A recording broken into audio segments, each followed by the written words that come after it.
Good morning students. 10वीं वाले बच्चे, सिद्धि हिंदी विद्यालय की इस ऑनलाइन क्लासेस में आपका स्वागत है।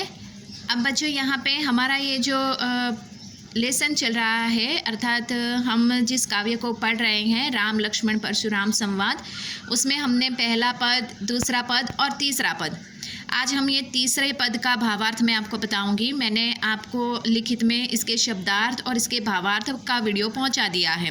अब यहाँ पे हम ये जो पद है, इस पद का ये जो तीसरा है हिस्सा, इसको पढ़ेंगे। बाकी के जो तीन हैं वो हमें निकाल देने हैं, चौथा, पांचवा और छठा। अभी के लिए हमें उसको नहीं पढ़ना है, ठीक है। फिर कोई वापस ये मत कहिएगा कि मैडम आपने बताया नहीं था। मैंने हर वीडियो में बार बार आपको बोला है कि हमें पहला, दूसरा और तीसरा ही पढ़ना है, चौथा, पांचवा और छठा निकाल देना है, ठीक है। अब थोड़ा सा रिवीजन कर लेते हैं कि दूसरे पद में हमने पढ़ा कि किस प्रकार से यहाँ पे परशुराम जी गुस्से में आ जाते हैं और यहाँ पे लक्ष्मण जी के साथ उनकी थोड़ी सी बहस हो जाती है और यहाँ पे वो परशुराम जी लक्ष्मण से कहते हैं कि तुमने शायद मेरे स्वभाव के बारे में नहीं जाना। अपने फरसे की ओर देखते हैं, फरसे की विशेषता के बारे में बताते हैं, अपने माता पिता की सोच का कारण ना बनने के लिए कहते हैं, बालक समझकर उन्होंने लक्ष्मण को छोड़ दिया है। ये सारी बातें हमने दूसरे पद में देखी। अब यहाँ पे जो तीसरा पद है, ये तीसरा पद, उसकी यहाँ पे हम पूरे भावार्थ के साथ चर्चा करेंगे। शब्दार्थ मैंने आपको पहुँचा दिए हैं। चलो अब यहाँ पे पहली पंक्ति को देखते हैं। बिहसी लखनऊ बोले मृदु बानी, अहो मुनीषु महाभट मानी। बिहसी यानी हंसकर, लखनऊ यानी लक्ष्मण ने, मृदु यानी कोमल, मुनीषु यानी के परशुराम जी मुनि के बारे में, महाभट यानी महान योद्धा, मानी यानी मानकर। तो यहाँ पे इसका पूरा भावार्थ पंक्ति का ये होता है कि लक्ष्मण जो है वो हंसकर मृदु वाणी यानी कोमल वाणी में बोलते हैं, मुनीश्वर आप तो अपने आप को बहुत बड़ा महान योद्धा समझ रहे हो। लक्ष्मण ने हंसकर कोमल वाणी में कहा, आप तो अपने आप को बहुत बड़ा महान योद्धा समझ रहे हो। पुनी पुनी मोही देखाओ कुठारू, चहत उड़ावन हुकी पहाड़ू।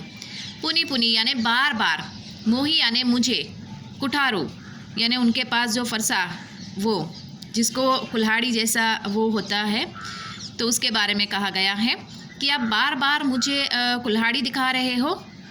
चहत उड़ावन फूकी पहाड़ू, फूकी यानी फूकना, चहत पहाड़न फूकी पहाड़ू, इसका मतलब होता है आप फूक से पहाड़ उड़ाना चाहते हो। आप बार बार मुझे वो कुल्हाड़ी दिखा रहे हो और आप फूक से पहाड़ उड़ाना चाहते हो। इहा कुम्हाड़ बतिया को नाही, जे तरजनी देखी मरी जाही।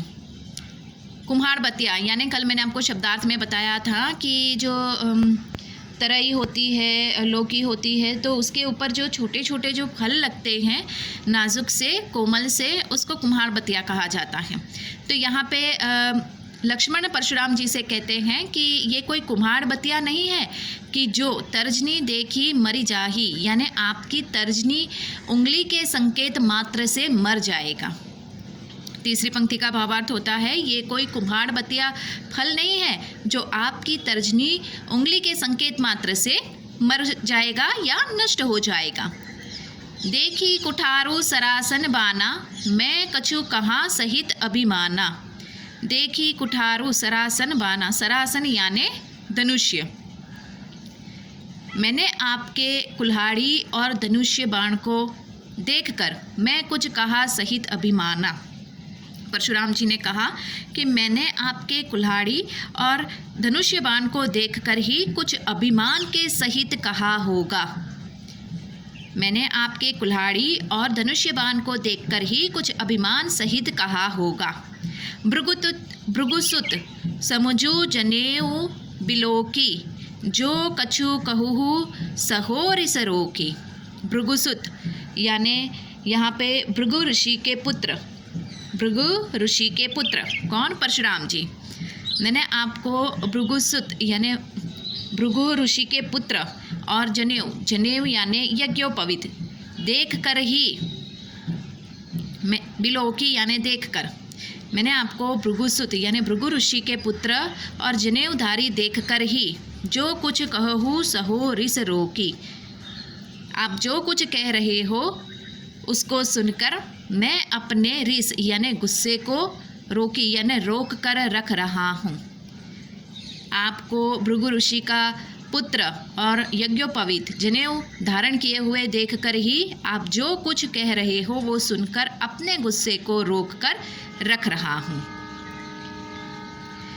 सुर महिसुर हरिजन अरुगाई, हमरे कुल इन्हें पर न सुराय।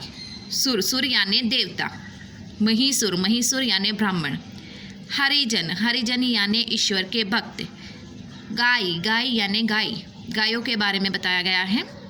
हमरे कुल इन्हीं पर न सुराय, हमारे कुल में इनके ऊपर इनके साथ युद्ध करना नहीं लिखा है, हम इनको मार नहीं सकते हैं। किसको? ब्राह्मणों को, देवताओं को, भगवान के भक्त को और गायों को हम इनके ऊपर हाथ नहीं उठा सकते हैं। अगर ऐसा करेंगे तो क्या होगा? बधे पापू अपकीर्ति हारे, मारत हूँ पा पर ये तुम्हारे। हम देवताओं, ब्राह्मणों, भगवान के भक्त और गायों के ऊपर हाथ हमारे कुल में नहीं उठाए जाते।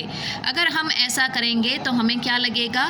पाप, और हम उनको पराजित करेंगे तो क्या होगा? हमारी अपकीर्ति, हमारा अपयश होगा। अगर वो हार भी जाते हैं और हम जीत जाते हैं तो भी हमारी अपकीर्ति होगी, हमारे जीत का कोई मतलब नहीं होगा।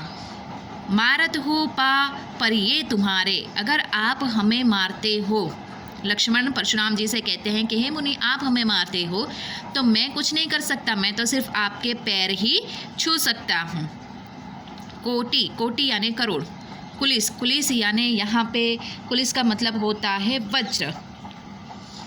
समवचनो तुम्हारा व्यर्थ धरहु धनु बाण कुठारा, आपके एक एक वचन करोड़ों वज्र के समान है।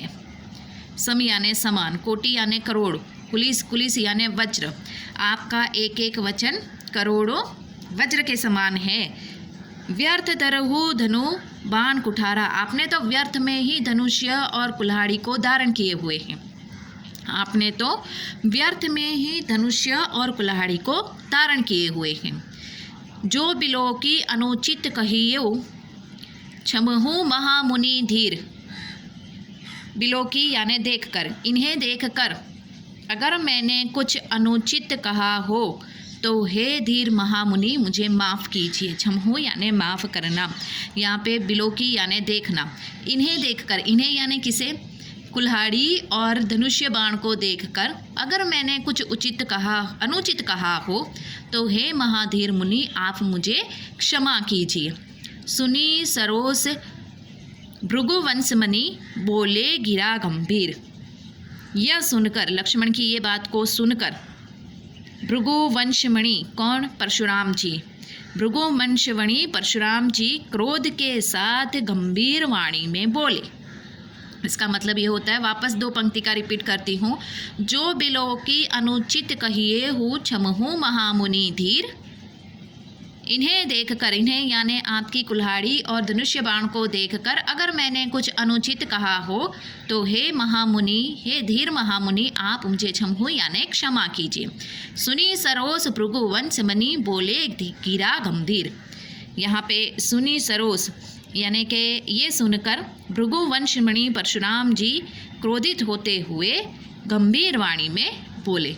ठीक है बच्चों, यहाँ पे हमारा ये तीसरा ख़त्म होता है और इसी के साथ हमारा ये जो काव्य है ये काव्य भी यहाँ पे ख़त्म होता है। चौथा, पांचवा, छठा हमें नहीं करना है और नेक्स्ट वाले वीडियो में हम इसके प्रश्नोत्तर की चर्चा करेंगे।